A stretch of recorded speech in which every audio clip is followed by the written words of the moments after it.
सभापतीन ब्रेस्तारा याचिका सुनावणेक म्हूण घेतली.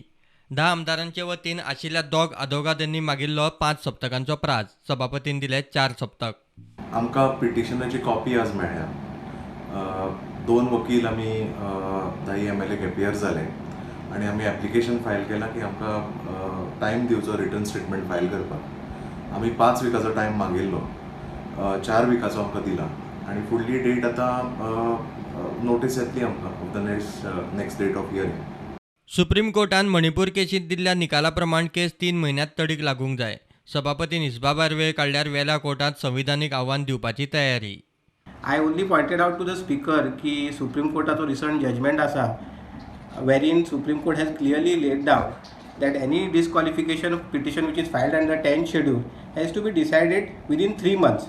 In the case of Kesham Meghachandra Singh versus the Honorable Speaker of Manipur Legislative Assembly व justice रोहिंटनाचो judgment who is authored by Justice Rohinton.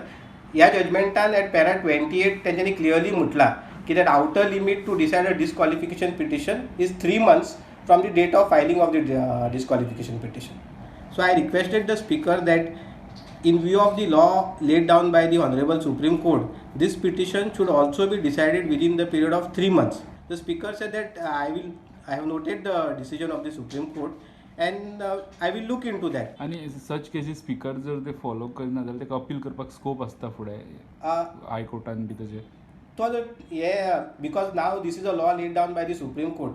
If it doesn't comply with the requirement of the law, we may have to approach the Constitutional Court to seek relief in this regard. If it doesn't comply with the direction that the disqualification petition have to be decided within 3 months. प्रुडंटा खातीर chief reporter लौकीक शिलकार.